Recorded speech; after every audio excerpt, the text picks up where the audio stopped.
My name's Dalton, And I'm Dre. and this is Late Night Listening with Dre and Dalton, where we listen to the albums from July of 2024. That we did. And there were a lot of solid projects in this month. But first, we're going to get into some projects that we did not feel were as solid. Starting off with a very poopy album, Damn straight. Y2K by Ice Spice. Spice. This thing is 20 minutes long, and it is like 23 minutes. 23 minutes long, and it still managed to like bore me, man. I was sleeping. Yeah, I mean, and honestly, I don't even know if it's like the fault of this album or if it's just like not my thing in general. But like, I don't know, man. Like, I just was not able to really like take much of anything away from this album, to be honest. It's not your fault, man. It's definitely the album. Fair, okay. Like, I mean, like, the versatility on this is almost non-existent, I feel like. I mean, like, sure, she like changes up her like vocals a bit throughout the tracks, but like, I don't know, it just feels like it generally hits the same note the entire way through. And when she does switch it up, it doesn't feel like it's like enough to captivate me still. I will say, if there's any positives I'd give this album, I do think there's a lot of solid production here, but like with like the flow and the sound being the same on like every song, I kind of wish these beats were given to like anyone else. Like, give some of this to like Rico Nasty or maybe even Sexy Red. I'm so tired of this. Again, like this album is 23 minutes long, and it felt twice that, honestly. Yeah. And the one song where this album did get like a little experimental, I also did not enjoy, which is really a shame because like I am very much encourage experimentation, right? Right. And it didn't work here. Not a fan. Not a munch. Not a munch. Not a munch. Well, I'm always a munch. Dre, what was your least favorite song? Give me a light. Just basically sounds like everything else on this project, except with a bad and poorly placed Sean Paul sample. And yeah, that's basically all I have to say about that. Real. Mine was BB Belt. I have nothing to say about it. My favorite song was Plenty Sun. Dre, what was your favorite song? My favorite song was Did It First. I like the beat on this. I gave it a 3.8. 4. Gen Z guys, am I right? Gen Z guys. Gen Z's trying Did you know they're trying to cancel Eminem? They're trying to what? They're trying to cancel Eminem. Gen Z's trying to cancel what? Eminem for his new album? The death of Slim Shady? Coup de grace? Oh! This is so offensive. I'm surprised that we're even talking about this album right now. I'm surprised this isn't like banned on streaming services I right know, now. Right? He's like speaking the truth here. Speaking facts, bro. He's speaking the truth. All these Gen Z snowflakes. Dude, they are pissed off about this album, bro. Every Gen Zer I've talked to, which is a lot of Gen Zers, they are mad about this album. Oh my god. Where do we start here? There is a lot to talk about this album. Yeah, for better and worse, definitely. Goodness. Okay, so I grew up an Eminem fan, personally. I fell off during the rollout of Revival and / like once Revival came out, which I think a lot of people did, to be fair. But besides like a lot of the like old school West Coast hip hop that came out around like the 90s or so, Eminem was like one of the first rappers that I like pretty heavily followed as a kid, honestly. So I mean, I will first say that this is very how do I say, lore accurate Slim Shady, if that makes sense. Which back in the day he was genuinely getting like canceled, so to speak, for like real this time. Yeah, like for real, actually. Like he was like genuinely causing up a stir amongst the American audience, and like actually getting like a bunch of censors and whatnot and all that. But like that's not happening right now. No one cares. no, no one really cares. And I mean, like, that's fine to say that in the album because that's the concept it's going for. I understand. And like in the universe of this concept album, he is genuinely getting canceled. So I mean, like, I guess that's fair, but at the same time, it does feel like it's kind of begging too much. It feels like he'll say something that might be like a little provocative, a little edgy, one might even say offensive, and then he'll immediately follow up like, ooh, you want to cancel me? Ooh, you really want to cancel me, Gen Z? It seems so immature even when you realize it is a character. You know what I mean? And I mean, yeah, the character is supposed to be immature. Yeah. But like, I feel like there's only so much you can do with that. I don't know. That's real. The thing I have to say is like I see the thing he's trying to make here, and like to a degree he does a good job at making it. Like there are parts of this like I think this album does its best when like when Slim Shady is being edgy, but he's also being funny when he's being edgy. Which there are a few times here where like I did laugh at like, oh, that joke was a little I want to tweet that on my Twitter account, you know what I mean?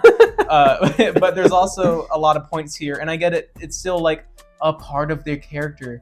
But like my least favorite parts of this album are where instead of like joking about like something edgy, he's literally just like saying talking points that like you would find on like a 40-year-old alt-right person's Twitter account, which like I get, again, like it's this is so hard to talk about because I know it's a character, but at the same time, like I just don't think the world really needed this album.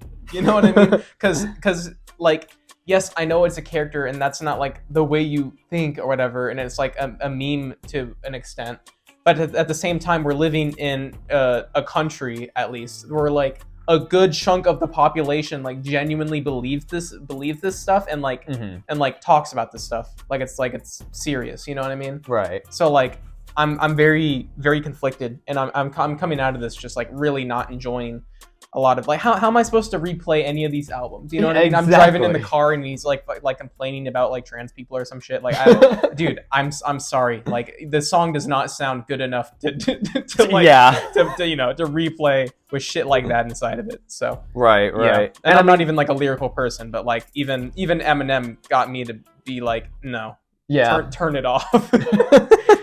That's real. And I mean, like, again, like, I'm well aware this isn't how Eminem actually thinks, you know, I'm well aware that it's a character. At the same time, though, there's a lot of people that are not aware of that, basically, and completely take that at, like face value, and like we were, like, saying earlier, like, kind of, like, basically just aligning their views with that, basically. And just thinking about that, and hearing some of the lyrics, which again don't even come off as jokes, they're literally just like talking points. Yeah, it does make it a bit unenjoyable to listen to, just point blank. And yeah, I mean there are certainly points in the Slim Shady section that I think still do hold up, you know, like Jid's verse on here, which is like the most random thing ever, but like also he kind of kills it on this. And Eminem does good on that too. I think that's one of the better songs on the Slim Shady half. And again, some of the punchlines on here do hit, you know, when he's being edgy, but like there's also like a punchline to it, you know? Yeah, it's clever. Yeah, exactly. Some of them. Eminem knows how to be clever, definitely, for better or worse. He doesn't always choose to be clever, but he knows how to. Yep, exactly. I mean, like, he's really good with wordplay, and like the technical prowess is there, I feel like. I mean, he has a lot of diverse flows. He flows really well at like basically any pace, I feel like. And is very articulate with his words and whatnot. It's just that, again, I wish the stuff that he was rapping, you know, was entertaining. But before we get into the second half, which is like complete like, what the hell left turn here, our least favorite, both of our least favorite tracks were on the first half, right? Yeah. So mine was Habits. Don't have a lot to say there. Yeah. Fair. What was yours? Road Rage Road Rage. was my least favorite. It kind of exemplifies basically everything we've been saying. It just kind of comes across as less comedic and more as some bitter, angry, random guy on Twitter arguing about woke culture, basically. And it's not fun to listen to. It's not. Especially the chorus where he's super crazy and he's gonna be on the road, vroom, vroom, vroom, road rage. It's like, I don't know. I'm not very enthralled by that necessarily. It seems kind of out of touch. Yeah, I mean, most definitely. His age is showing. I feel like his age shows a lot, to be fair, nowadays. Yeah. I had to pause during my re-listen. I don't know if this has to do with age. I just came across this note that I took. Bar of the year goes to Look Who's Talking Dog, like Brian from Family Guy, which made me like pause during my re-listen for like 30 seconds. Bro, fire. Fire, man. Fire. That's fire, bro. Yeah, I think it's time to get into the second half of this album. Yes, dude. Which is, again, I mean, we've said it a bunch already, but it's, wow, what the hell? So the context is the first half is like Slim Shady coming back, and he's like, oh, you know, he's classic Slim Shady, very offensive, provocative. Yeah.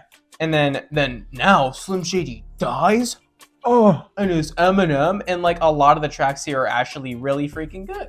I think a good example of this album really just, again, like kind of smacking us in the face out of nowhere and just completely like changing the quality and like direction of everything is with our favorite song, which we both share, Temporary.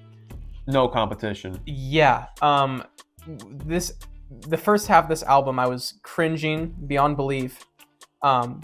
And I'm like, this is like probably the worst album of the year, low-key. Like it was really kind of in that territory.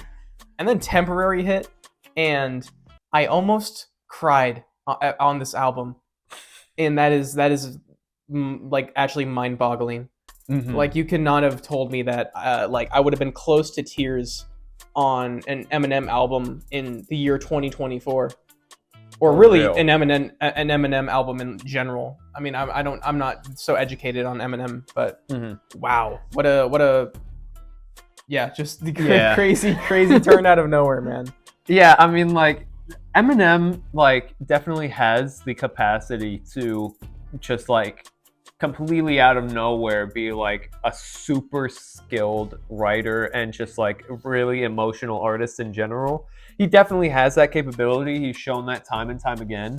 But he's also shown that that's a skill that he reserves a lot and just kind of pulls it out whenever he feels like it, basically.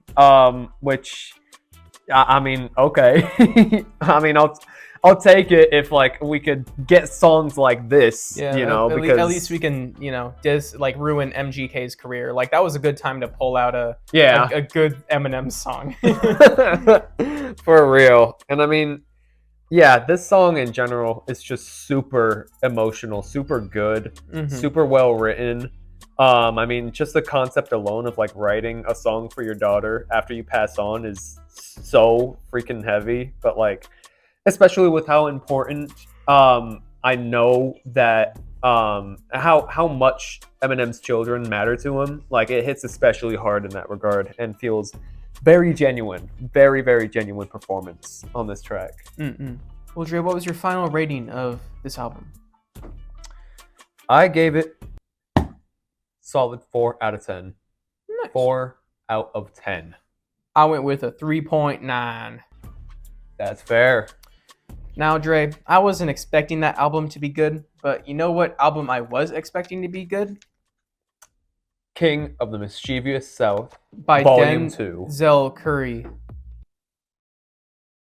you want to leave? That was kind of rough. But this album was kind of rough, so we'll leave it in, okay? Yeah. We'll leave it in. Yeah. First off, I'm going to talk a lot of shit right now, so I'm just going to preface that by saying this is a good album. This is a good album.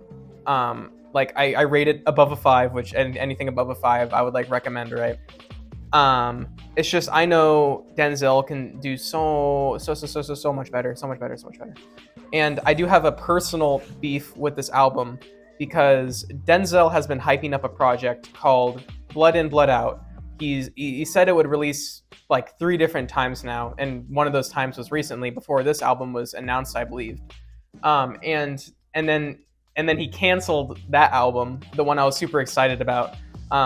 And keep in mind, this album is basically kind of already out. It's like a mixtape version of it, at least. The songs aren't polished or anything, but like the beats are really banging. The energy on it is insane. There's a few features on there, which they're features by people you probably wouldn't want features with recent events. Cough cough, like Ghostmane and Xavier Wolf. But like still, they're like features are replaceable. You know what I mean? Like that doesn't mean the songs are ruined forever. But my biggest problem with this album and why I think it lacks so much, to not only Denzel's the album that I wanted to come out, Blood In, Blood Out, but it also lacks compared to Denzel's other projects, is it really lacks energy. Like this is the same dude who made Ultimate, and you're telling me that like Ski Mask and Denzel are on a song here, and it's like sleepy. Like that is crazy, man. That should have been an instant banger, an instant hit. But no, like this project really just lacks so much energy. I fully agree. That's like my biggest problem with this album, is that there is like such a lack of energy throughout tracks that need so much more of that.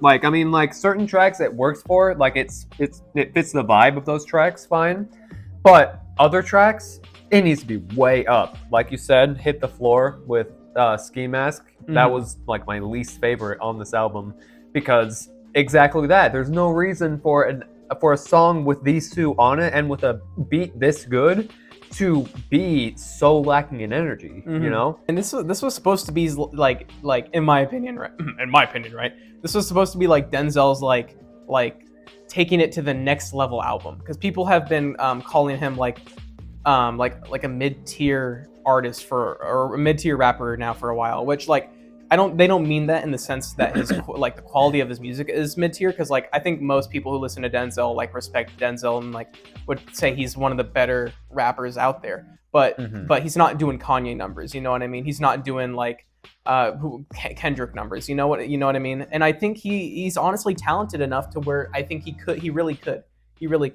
And then this album has a ton, it is packed with features. Like every song on here has like 2 features, and they're by like crazy people, you know, Ski Mask Slump God, we got ASAP Rocky, and yeah, I just really thought with so many features, like he would have used that to his advantage to like really take things to the next level. But I feel like maybe in his mind he thinks he needs to dial it back to go to the next level. I don't know. I don't know, man. I don't know. I'm just kind of really disappointed with this one.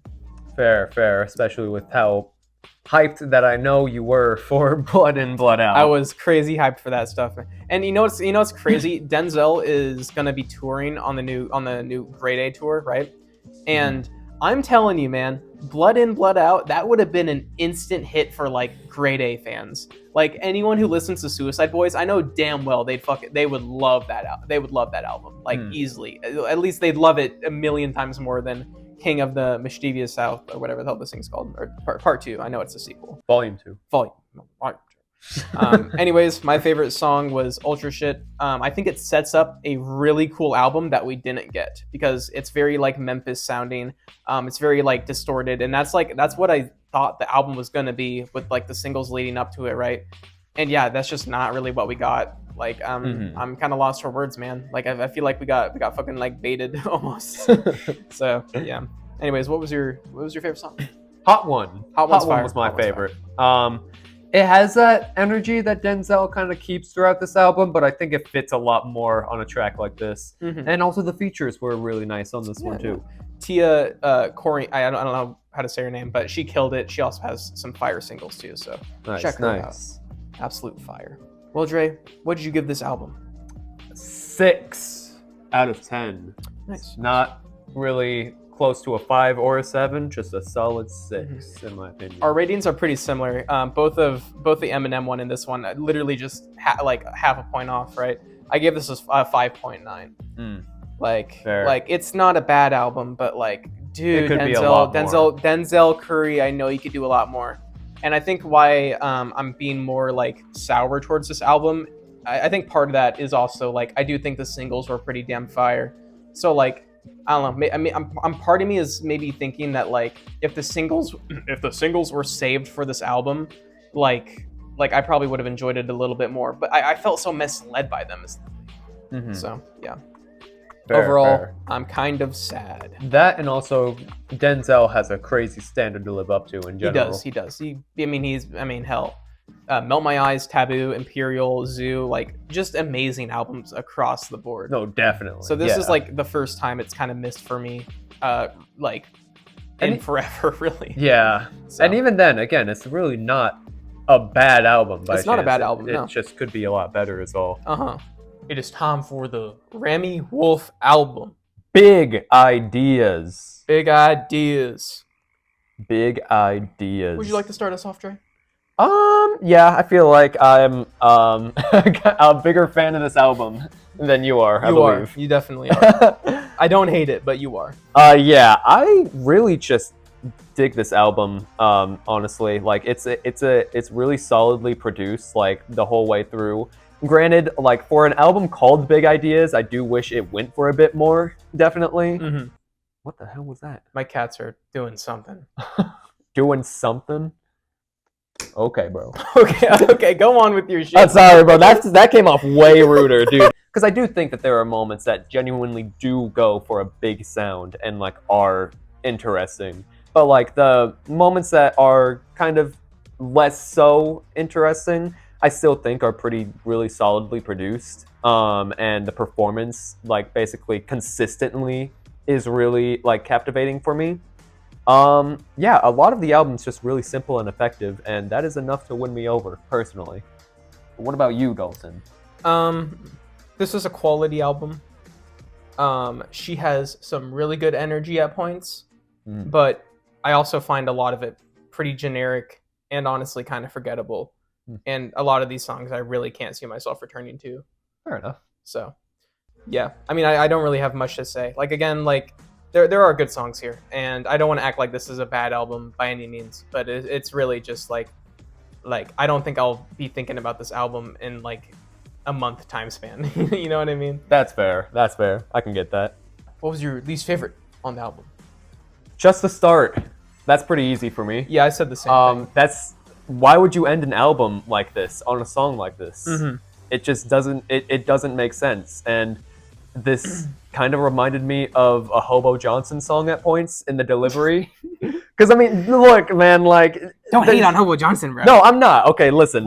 You're not? I would. No, listen. Okay, I've listened to one album. Okay. One album, and it was like his good album. Apparently.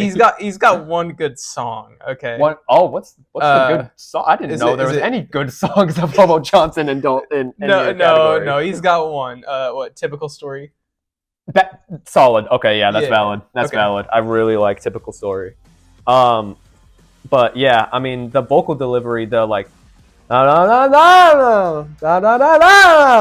kind of delivery. That really is a lot like Hobo Johnson. Like a lot of the time that I hear artists do that, I just cannot stand it, bro. And I've only heard 2 artists do it so far, so don't repeat it. I'm begging you. But yeah, no, Just the Start was my pick for least favorite. Real, same here. You have any other things to add? Nah, you pretty much summed everything up. Favorite song, Dre? Frog Rock. That's also a very Rock. easy pick for me. That instrumental is so good, dude. It's so interesting, and like I also think that the lyrics are really compelling. I wish the rest of the album was this interesting, admittedly. Even as somebody who was more of a fan of it, I do wish that it was a bit more on this side of the big ideas spectrum, if that makes sense. What about you? Mine's kind of a tie between Pitiful and Slay Bitch. I'll probably give the edge to Slay Bitch though. I just think it's fun. It's a fun song. It's a fun song. It's the most fun I've had like listening during this album. Fair. So, yeah, that's what I'd give it to. What would your final rating be for Big Ideas? 7. It's a lot closer to a 6 than an 8, but 7. Is that like Shocking. That's a little high in my book. Okay, what'd you rate I it? gave it a 5.4. Damn. Yeah. That makes sense. That makes sense. I feel like that's fair. Yeah. Now, we do have a tiebreaker coming up. But first, the last album we agreed upon, somewhat at least, was the Claro album with Charm. Charm. Dre, what'd you think of Charm by Claro? Okay. At first, I was really not digging this, to be honest. I was really not digging this. I thought it was really slow and really boring. But I got in a better mood, which means I have better taste when I'm in a better mood. So I ended up re-listening to it in a different headspace, and I actually ended up liking it a lot more. A lot more. I mean, the instrumentals on here are really, really sweet and really good. Oh my god, I am obsessed with the piano on Terrapin, dude. Oh my god, it sounds so good, bro. There's a lot of really solid production on this album, man. Like, I love a lot of the instrumentals here. And it just feels like something that, like, I don't know, like, it feels like something that I just like listening to in general, honestly. And a lot of the lyrics are quite sweet and compelling, and I can definitely, like, understand a lot of it, where it's coming from.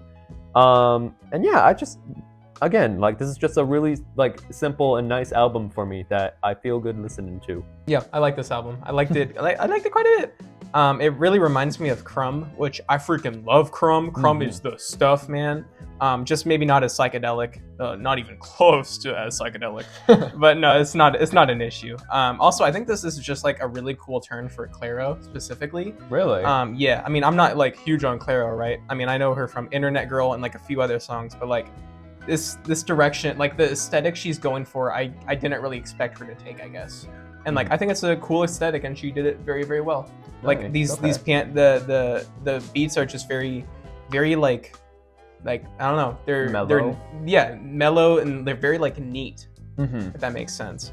But yeah, I'm pretty happy with this thing. I'm not happy with my least favorite song though, which was Nomad. Really? Yeah, I also don't have much to say about my least favorite here. Fair. Either. So, what was your least favorite song? I just realized I never filled out a least favorite for this album. I feel like with this album, it's a little hard to pick a least favorite. It is also pretty hard because I mean it's really consistent. Yeah. It is really consistent and in a good way. What was your favorite song?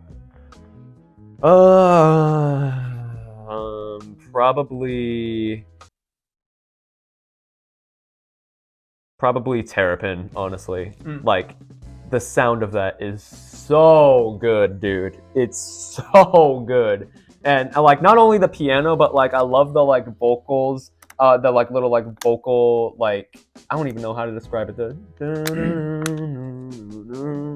It's like so, it's not earwormy, but like, it really like just like feels so good to listen to. It's so aesthetic. Aesthetic and vibe. That's what I'd call it. Okay, yeah. Help me out with this a bit. Yeah.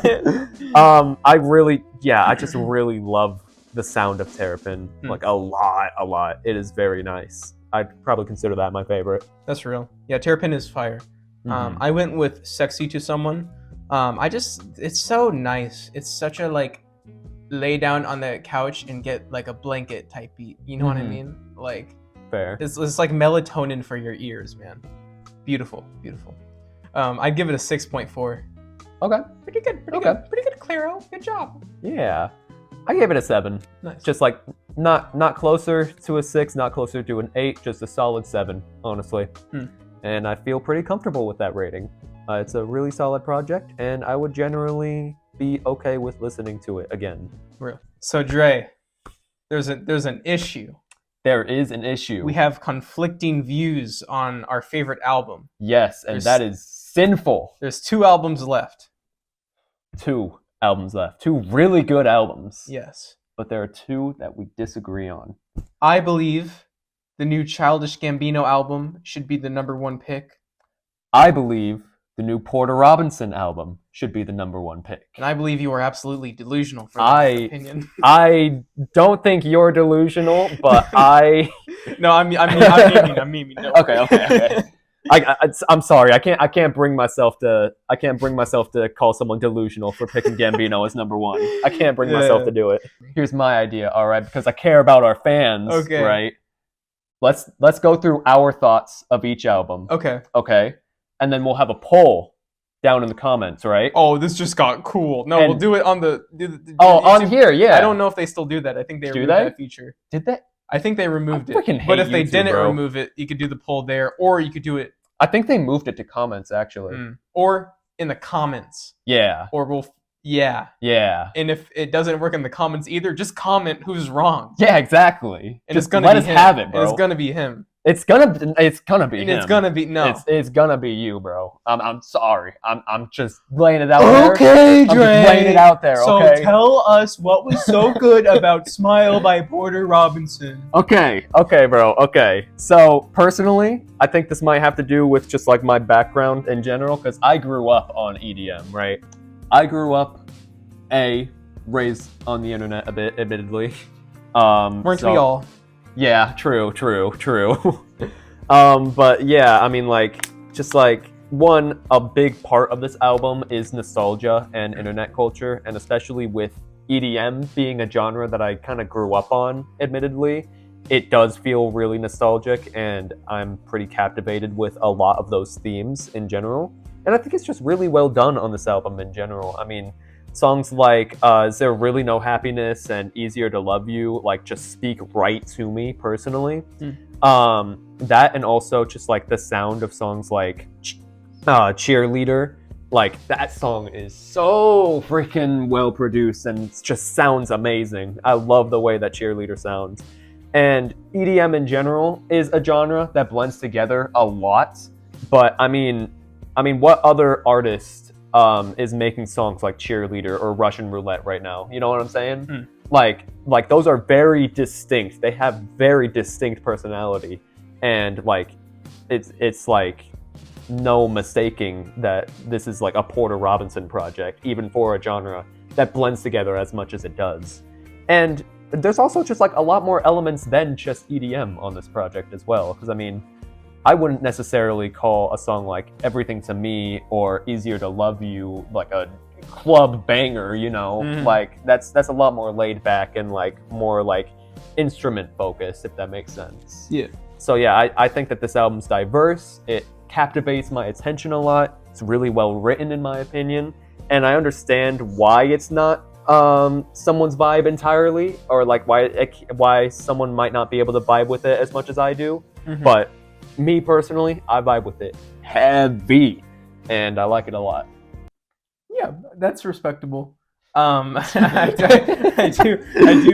do think this is like a very like quality project, and like the aesthetic it's going for, it completely nails, and it nails like you said it yourself. There's not really anyone else you can go to for this like type of sound. You know what I mean? At least like I don't know, not for this exact aesthetic it's going for. But yeah, it's just maybe not an aesthetic I'm as like appreciative with. You know what I mean? That. Like this is just something I don't envision myself getting into my car, hopping on Apple Music, and playing a song off this album. You know what I mean? Like I can't really envision myself like listening to these songs freely. I don't know how else to word that. It's just something I just can't see myself replaying much. Okay. Although I do like appreciate it, and again, it's very quality. It's just I think it really is just not my thing. Just a preference thing. For sure. I get that. Yeah. Again, yeah, it's a very specific niche that it's filling, most definitely. And I just happen to fall right in the middle of that niche. But yeah, I get what you mean. I get what you're talking about. Nice.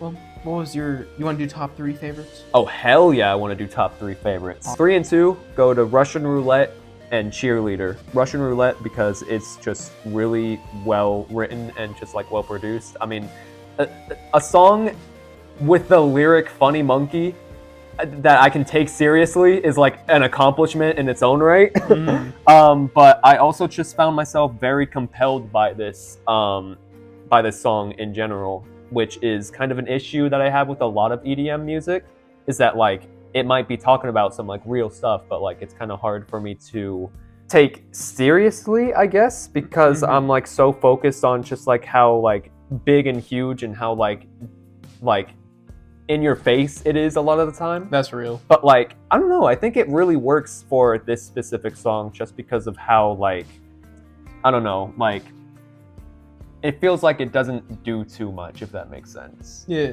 And also it gives that space for that seriousness. And Cheerleader, I mean, it's completely in your face, right? But like, it still really works in that regard. Like, I'm driven by this, dude. Like, I really love the way Cheerleader sounds in general, and the lyrics of just like symbiotic like relationship basically between an artist and a fan rather, is really interesting. It's done really well and just like keeps me interested in general.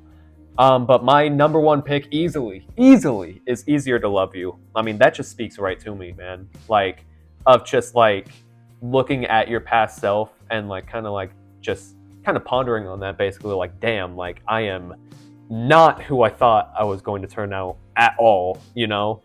And I feel like that's super freaking real, man. That is so real. That's a thought that I've conflicted with a lot. So, I mean, hearing a song that like kind of speaks to that directly is really up my alley, man. It really like connects with me personally. And again, it just sounds sweet. It like this entire album just sounds so good, bro. It sounds so good.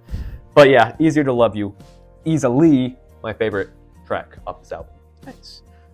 Easier to Love You was my third favorite. Second favorite, Is There Really No Happiness? Real. First favorite, Kitsune Mansion Freestyle. That's what it's called, right? Kitsune. Kitsune. My son. Kitsune, my son. Kitsune, Kitsune, my son. what he Kitsune, said. my son. That song was quite fire. I It is. really enjoyed that one. That was standout. Body, Good bro. job, Mr. Robinson. Well, Dre, yeah, I guess Smile is pretty cool, but it's not as cool as the new Childish Gambino album, Bando and the New World. Bando Stone in the New World. Yeah. I'm willing to hear you out on this. Okay. I'm willing to hear you out on this.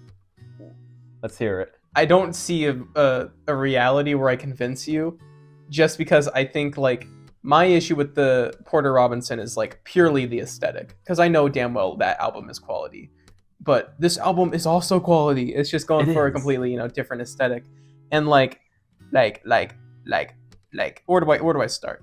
The beats are banging, bro. There's so much detail. They're like some of the most creative beats I heard all year.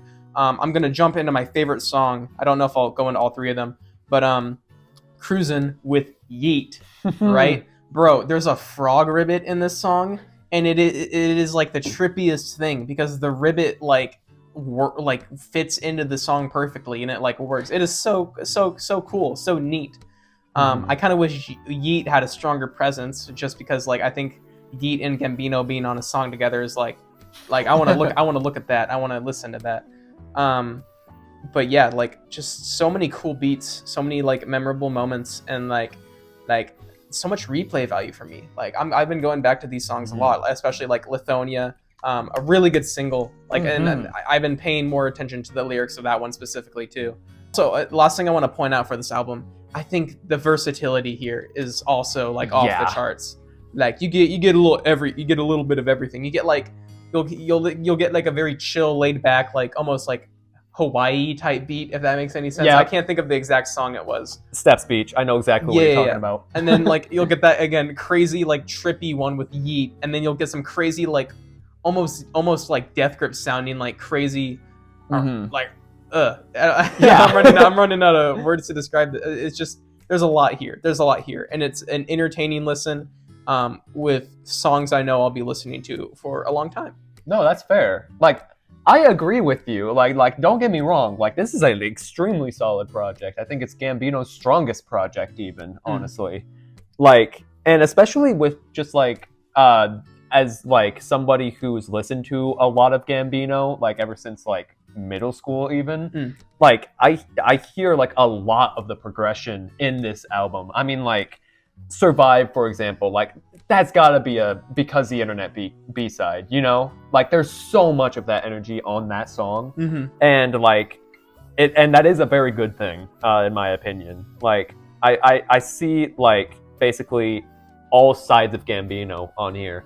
And like you said, it's so versatile. It is so versatile. I mean, like, Hearts Were Meant to Fly, to Lithonia, to Steps Beach. Just the first 4 tracks. Listen to the first 4 tracks, bro. None of those songs sound the same at all. True. At all, dude. It's insane. Like, and he pulls it off. He's able to do all of those styles. Mm-hmm. Like, it's great. It sounds great, bro. And and yeah, Hearts Were Meant to Fly is something I want to specifically point out. Because that's such a weird song, dude. Mm-hmm. That's such a weird and, like, cool way to open this album, bro.